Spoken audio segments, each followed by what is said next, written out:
Hello, hello, hello. This is 3D or 2D.com's The 3D Show. It came from the third dimension. As always, I'm your host, Adolph Vega, and with me is James Tate.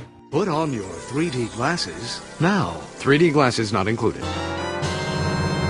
And if you're wondering what the 3Ds are in The 3D Show, well, they stand for discussion, debate, and the news. I will not be talking about Disney ruined Star Wars. and or The base. or or De Beers. but we will probably talk about Avengers. and Mario! I do hope you enjoyed the show. The show, get it? All right, welcome to episode 56 of the 3D Show. This will be the final episode in 2016. So, Yeah, next time is 2017. Yeah, and we're not going to be cliche like every other podcast that has the end of the year thing. We're not going to really look back on 2016 because it's not finished yet. I hate that. You know, there might be some big stories that pop up in a couple days. You know, I haven't seen Passengers yet. That might be a really great 3D movie. I'm not going to skip it because, we got to do a retrospective. No. We'll do a retrospective in 2017 of 2016. We're not going to say. And we will look back at our predictions of 2016. Yep, we sure will. And that's going to be a whole lot of fun because we have that recording, and I'm going to repost that recording on January 1st. And we will make a new prediction for 2017 as well. So that's a little bit of preview of what's coming up soon. But I just want to give that heads up. You know, everyone else does a retrospective the last episode of the year, and we're not doing that. We're not cliche that way. We're cool. We're cool. We're funky fresh. Yeah. in order to do what everyone else does. Yeah. We're not going to conform to everyone else does. Yeah. We're not conforming. Conform. All right. What do you want to start with, Jay?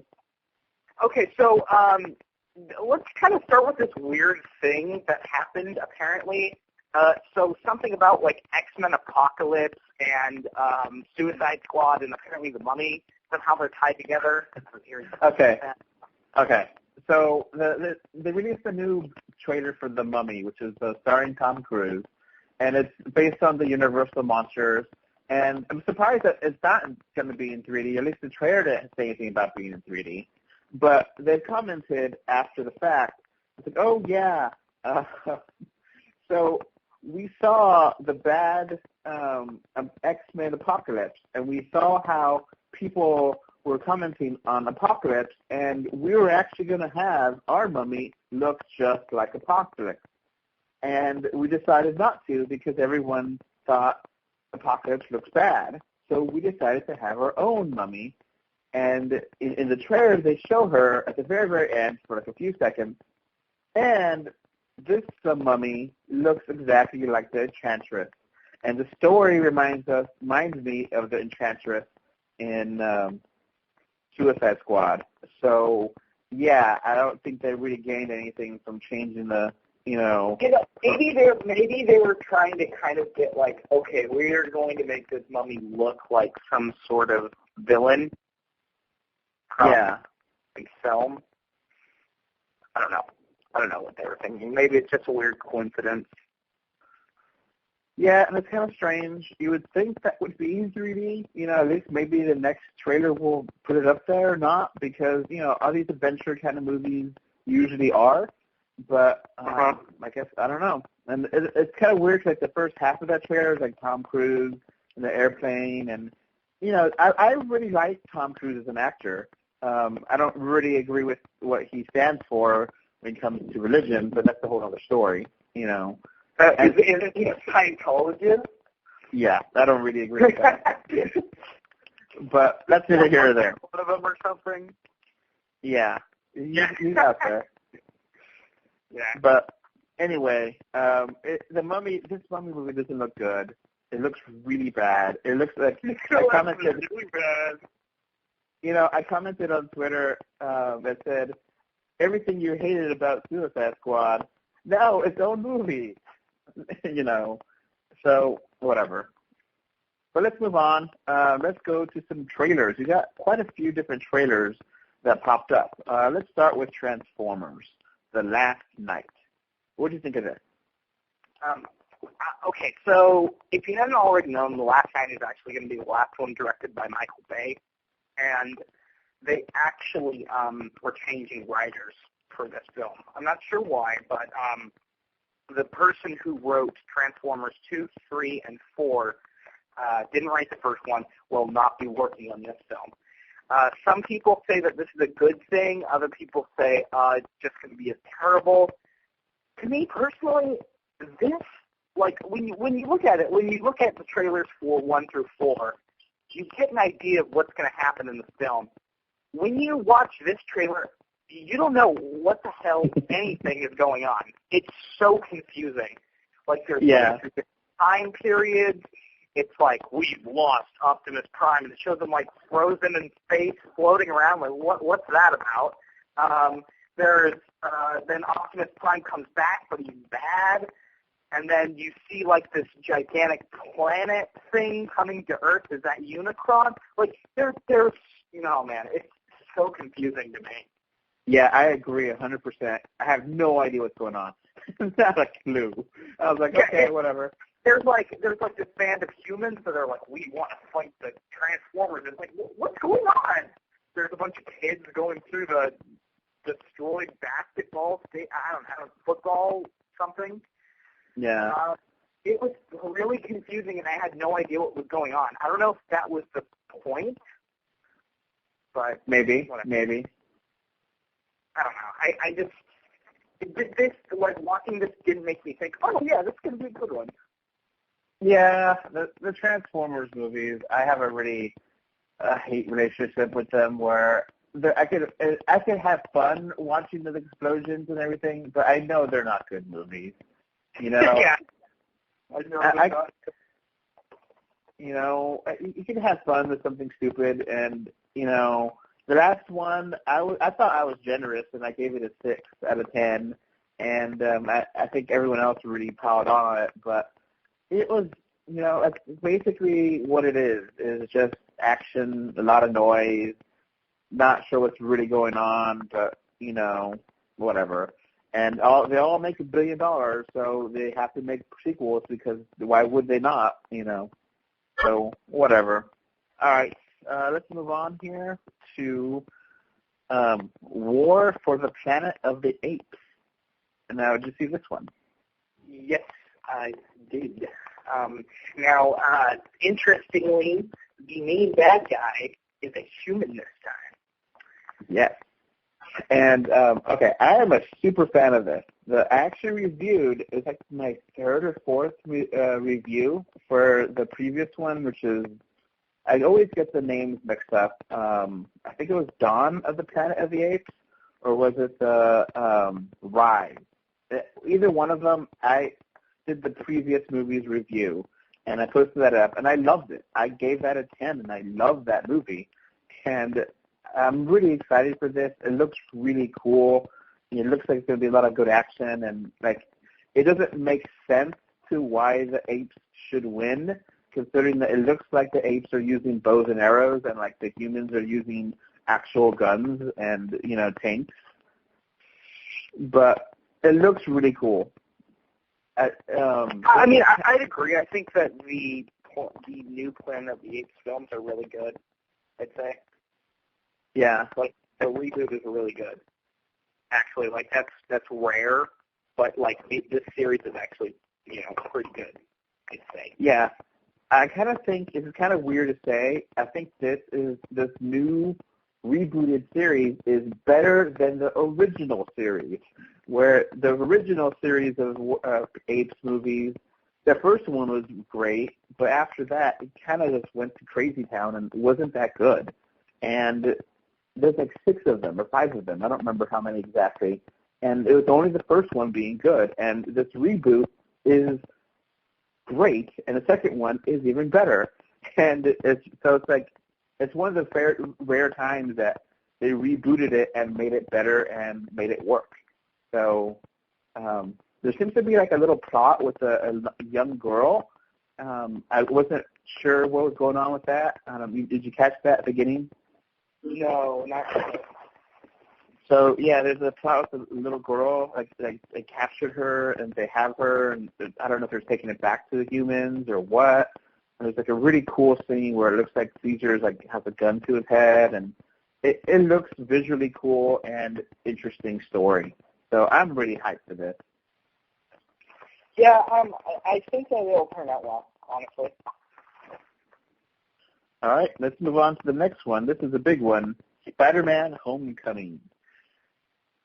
Now, what do you think of this one? You know, I actually kind of really like this this trailer. I'm kind of on the fact that getting used to the fact that like Mary Jane is like no longer what she's supposed to look like. But other than that, I mean, it's fine. Yeah, it's kind of weird because the Mary Jane aspect is played down in the international version of this trailer, where the American version, it's more of a focus, and in the international, she is just the girl crying. Like, you don't really get that little scene in the lunch room, you know, where they're staring at her. That scene isn't in the international version, but it's in the American version. So I don't know how much of a presence she'll really be in the movie, since they didn't introduce her or anything, just some girl there he likes. And then we got a confirmation the Vulture is the main villain here, which I like. I think it sounds, you know, good to have something different, you know? What do you know about the Vulture as a villain? I actually really like his design, like the suit, like the mask and everything. It's very cool. I kind of get the idea that he's, and then I've been hearing rumors online, I kind of get the idea that it's stolen Centauri tech or whatever. That's what I've heard, at least. Like, okay. It's stolen tech from the initial battle on New York. You know how there were some people who stole some technology? Well, his suit and the weapon that he was using in the film is alien in origin.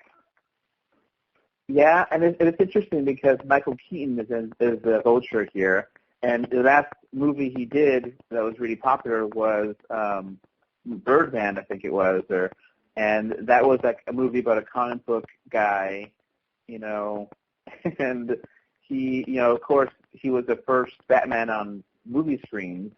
So it's kind of like a weird kind of circle coming together kind of thing, you know, where, you know, he was in superhero movies and then he dropped away from them and now he's back. And, you know, it looks cool. It definitely looks fun and different. And I noticed like this thing, I don't know if you know what it is, but like he was flying over a helicopter or jumping over one, and he spread his arms, and there's like a webbing that helped guide him. Is that something that happens in Spider-Man comics now? Never heard of it. Yeah, well, that's something that's kind of a classic Spider-Man thing. Oh yeah, like a little glide thing. Yeah, that's been around since the '60s. It's pretty old. Okay, I've never seen it. I guess they've never shown it in the other movies, like the webbing glider thing. I don't know, but it looks cool. And I wonder. They have Tony Stark in the trailer. I wonder how much of he's going to actually be in the movie. If he's going to be like 5 minutes, or if it's going to be like 20, 30 minutes. You know. I'm not sure, but I mean, I don't have a problem with him being in the film. Oh no, it's fine. You know, they have a good relationship in Civil War, so that works. And it worked in the trailer where he was, you know, that little speech of "Don't do what I do" or "Don't," or it was actually pretty funny, you know. Yeah. Now, since I guess he is Spider-Man, you know, is he going against the Sokovia Accords? Because he's not registered, or are they going to even mention that? I don't think so. You know, the Sokovia Accords from Civil War with the registration and all that. And it would be cool they don't have to. I would be happy if somehow or another they would have a cameo of Daredevil or Luke Cage, since they are New York too. I think that would be a really smart thing that they could kind of mentioning them, like acknowledging the fact that they exist. That would be awesome. Because they could just kind of actually mention something that's going on. Yeah, like it doesn't have to be very big, but that's one thing I really want to see in that movie. See that it works. I think the new Spider-Man is fine. I like him a lot in Civil War. I like him in this trailer. So I'm not worried about that. The new villain looks cool. I'm not worried about that. I just, I'm fine with everything here. Yeah. So. That one kid, his best friend or whatever, I don't know if he has a name. He reminded me a lot of Michael Peña's character in Ant-Man. Yeah, kind of. Yeah. I actually believe that he's a new character. So I don't remember anyone looking like him in the comic book, so he might be kind of a new guy. Now, kind of speaking of comics, we got a new. Okay, we talked about Harley Quinn getting her own movie before. Now we actually got confirmation of what it's named, and it's actually going to be called Gotham City Sirens. And it's going to star, I guess, Batgirl and Harley Quinn and what's the other one? Poison Ivy, I think. So we're trying to figure out who they're going to cast as the characters, but I'm not sure. I don't know if I like that name for a movie. It kind of seems clunky, but it might just be based on the comics that I don't know about. So what do you think of this? Personally, I think that that's fine. I don't really think that interrupts the entire thing that much. Mm-hmm. But I don't know. So yeah, it just it seems kind of soon to spun her off. But I mean, she was a breakout from Suicide Squad, so it makes sense that she maybe is not, doing missions again. Maybe she's hanging out with her friends or something. Because that dynamic is fun. Is actually pretty interesting. That a little clique of female villains that work together. Yeah. So I'm fine with that. And they did confirm that Aquaman's coming out next after this. DC has next year's going to be Wonder Woman and Justice League, and that they're pushing up Batman. So then Justice League #2 is going to be pushed back. So, and I think they said that the Batman solo movie is coming along nicely. He has a lot of control over it, and he's very happy about the script. But Batman's going to be the real, I think Wonder Woman's going to be interesting because that's not Snyder movie, and I think Batman's going to be interesting because he controls every aspect of that, Affleck, So I'm hopeful for next year that DC will get into better movies. It's kind of a shame that they're still lesser than Marvel, but all right, let's go to some game news here. So we got a lot of little things here. Nintendo put up for the 3DS firmware. I don't know how often. Do you use every firmware update Nintendo throws at you in your 3DS, James?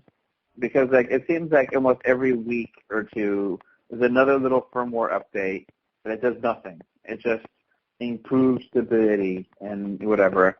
And now Nintendo's going to actually pay people $20,000 to find problems with the 3DS firmware. That's cool. So it's not completely uncommon. I think Apple and Google will do that for Android and iOS. They, instead of, just trying to squash the hackers, they kind of bring in the hackers and say, okay, have a competition, and whoever gets to, break their service, they get money. That way, they encourage people to keep it safe, keep it secure, instead of, trying to just, fight people that are just trying to do, because a lot of people really like to super customize stuff on iOS and phone and 3DS. The whole community of people that hack their systems and do all these extra things. It's interesting, but at the same time, it makes it more vulnerable to people that actually do want to hack people and not be legitimate. So this is actually kind of smart, Nintendo doing this, and it kind of shows that Nintendo is going to probably keep on the 3DS for a while, because they're not going to put this kind of money down if they're not going to be committed to it for a good amount of time. $20,000 is a pretty nice chunk of change. So for firmware updates, they're pretty serious about this. So that's a good sign that the 3DS is going to stay alive for a little while. Now, kind of interesting on the reverse end, Super Mario Maker for the 3DS came out not that long ago, and hackers have actually found a way to upload levels they made in Mario 3DS. So that's a major aspect of that game that Nintendo did not allow, is uploading the levels you make onto a server where you could share with other people. And hackers have found that out, how to do that. So I'm thinking maybe it's just maybe a problem that Nintendo did because they're rushing to the market. And I'm hopeful that maybe in the future, maybe next spring we'll get a big update that fixes that problem on the 3DS. That would be awesome, because Mario Maker is known for having a lot of updates to change and give more abilities. So maybe, the problems with the 3DS version, which, is basically that. It seems really limiting not to be able to upload your levels you make to a server. I can understand if they want to keep the server separate, because you might be able to make levels on the Wii U version that are too taxing for the 3DS hardware. But if they want to just have a 3DS only, level server, that's fine. But whatever. And we got a new Box Boy game coming to the 3DS, and Box Boy 3, and it comes with the amiibo of a little box boy. Have you played any of these games, or no? No. I actually recently bought the first one just because I wanted to try it out. It's actually a lot of fun. So it's a very minimalistic game franchise where you pay as a box, and you can copy yourself and use the box that you copy to solve puzzles in the environment. So like you're trying to platform here, and you make a copy of yourself. So you have two boxes, and you can jump on that copy and cross over a gap in the platform. So you make a copy of yourself 2 times over to jump over the little bridge that you made. And just these little environmental puzzles. And the graphics are like super basic, like almost like Game Boy basic. Like it's just black and white, no color spectrum, no 3D. It's just a very basic game. But it's fun. It's actually really good puzzles and figuring out how to make it work. And the second one came out not that long ago, and now there's a third one that's an amiibo, which is like, okay, I didn't know this was going to be this popular to have its own amiibo, but I guess maybe in Japan it's really big. I think this third one comes with like the first 2 games on a cartridge, so it's like best hits of Box Boy kind of thing. All 3 games in one, and I kind of expect this might be a thing that they release early next year, just because to fill up releases, to have more stuff. There's a big percentage of people that just don't buy eShop games. They need to have that cartridge, and this is a way they could do that. And if they have that up for like $20, I think that's a pretty good bargain. And And it could be something they could just release and not have to, tell people in huge advance. They could just, have a press release. Box Boy coming out January 20th or something, Yeah. So this week, Nintendo did release Super Mario Run on iOS, and I have tried it out. I haven't bought it yet because you can download it. You can play the first 5 levels of it, and then play like the little Toad mini game for free. But if you want the rest of the game, you have to pay their $10. So I played it. It was fine. It's a little bit more in-depth than I thought. It's not an endless runner. There is, levels at the end. There's the flagpole at the end of each level. The levels themselves are pretty short, and you can die. And it's a little bit more about exploring, trying to find the, certain color coins. Like there's red coins that are, hidden here, or blue coins, and it's just tapping. And if you do a long tap, it's a higher jump than just a little tap. And it works really well. I had a problem loading up my save data from Nintendo Network, or whatever thing Nintendo's doing lately on the website, where you have this little account system, Nintendo account. But I got that worked out. I just had to clear out the cookies on Safari. Anyway, so I got it to work, and it's fun. I played through that 4 levels, and there's actually a new mode that Nintendo hasn't talked about, which is a Toad Rush mode, and basically it's more about style in that mode, where you're playing the level, and like you get points, and you have Toads that are cheering you on, and the more style points you get from playing that level, then you could win. So to gain style, you'd have to squash 3 Goombas in a row. You get more style than if you just squash 1 Goomba. If you manage to get all of a coin line in a row, that's more stylish than getting just 1 or 2 of the coins. So that mode is actually a little bit more fun than I thought it was going to be. It's kind of just a remix of the main game. But you could, if you beat the computer or your friends, which you could link on there, and if anyone wants to find me, you can find me through my Twitter account. That's 3D or 2D on Twitter, and you could send like a ghost of you to the people, I think, and you can compete. Yeah. So it's a fun game. For me right now, it's Christmas is next week. So I'm kind of broke. I really can't afford to buy this game. But I'm pretty sure I'll probably get an iTunes gift card that I could go ahead and just use on this, Yeah. So, yeah, I think that's going to be pretty much it for the year. Do you have anything else you want to mention, James? No, not really. I mean, personally, I know we're not really doing anything for this at the end of this year, but since it's the end, basically, in a couple of days it'll be 2017. I'd say that this year was definitely a mixed bag. Yeah. The 3DS has really had very few games that are not RPGs, so it's just very few and far between with the releases. And the 3D movies, I really love Moana, but besides that, it's been okay to good,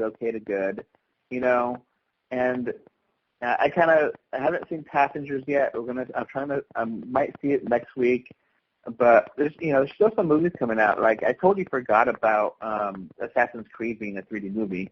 That's coming out like next weekend, so I don't know how that's going to be. That's going to be an interesting test to see if that has legs, if that's going to be a competitor to Star Wars, which right now, as of recording, it's going to be like a big opening that's like $155 million for the weekend or something like that, which is a huge opening. So I wonder how many people are going to come back, if Assassin's Creed is going to come back at the end of the, or it's going to be a bomb, because Assassin's Creed it sounds quiet. I don't remember any new trailers or new things about it. You know what I mean? James? I don't really know much. I've seen the trailers, but Yeah, so, there might be some. Next year we're going to get the, Nintendo Switch, and, we're going to have so much to talk about there. The next show maybe probably is first week of January, maybe, give or take. It just depends on our schedule, But we do have that Switch presentation coming out in mid-January, which is a big deal. So there's been some interesting things about that, where there's a patent and there's like a head tracking VR device that you put the Switch into, which has been patented by Nintendo. And the thing with the patents are you never know if they're actually going to use them or if they're just theoretical ideas they want to put up there, But that would be really cool if you did have, a headset for the Switch to play in a VR, So we'll see. We will see. All right, so we're not going to do end-of-year things. So we'll definitely see how next year, comes up. yeah. All right. Well, All right. bye. See you. I'll see you next year. Goodbye, 2016. Bye. All right, we almost forgot something, James, before we end 2016. James, you know what it is? What? You have to sing everyone Merry Christmas.